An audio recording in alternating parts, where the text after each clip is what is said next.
వీళ్ళు సిద్ధపరిచిన ఈ గొర్రెలను ఏం చేస్తారు అంటే మందిరంకి వెళ్ళి బలిని అమ్మే ముందర వాళ్ళు అక్కడ కొనే వాళ్ళు వస్తారు కదా. ఈ గొర్రెలను ఏవైతే శ్రేష్టమైన వాటిని సిద్ధపరుస్తారో అవి ఒక గుడ్డలో చుట్టి మందిరంలో అమ్ముతూ ఉంటారట.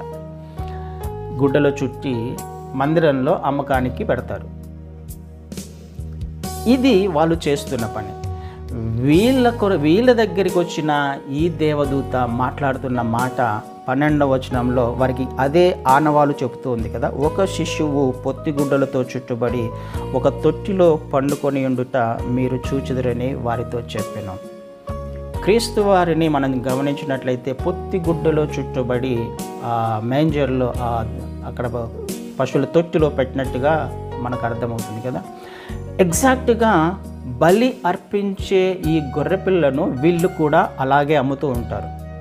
ప్రభువైన క్రీస్తు వారు దేనికి సాదృశ్యంగా ఉన్నారు? ఈ లోకానికి వచ్చిన బలి అర్పించబడడానికి సిద్ధపడిన శ్రేష్టమైన లోపము లేని ఒక గొర్రెపిల్లగా, పాపము లేని వాడిగా ఆయన ఈ లోకంలో పుట్టాడు. ఎంత అద్భుతమైన సాదృశ్యమో చూడండి.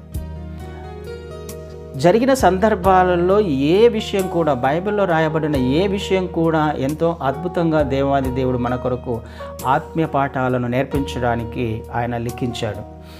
అవి మనం అర్థం చేసుకోవడానికి ప్రయత్నం చేయాలి. ఎందుకు వీళ్ళనే ఎన్నుకున్నాడు? ఎందుకు గొర్రెల వల్లే వచ్చాడు? చాలామందికి అనవసరమైన ప్రశ్నలు ఉంటాయి. అందులో దాచబడిన ఆత్మీయ సత్యాలను ఒకవేళ అర్థం చేసుకుంటే దేవుడు ఎంత కనికరం కలిగిన వాడు, ఎంత ప్రణాళిక కలిగిన వాడో మనకు అర్థమవుతుంది. బలిగా అర్పించబడడానికి ఆ గొర్రె పిల్లను ఏ విధంగా అయితే వాళ్ళు సిద్ధపరుస్తాడో ప్రభువైన క్రీస్తు వారు కూడా ఈ లోకంలోకి బలిగా అర్పించబడడానికి వచ్చాడు, గొర్రె పిల్లగా.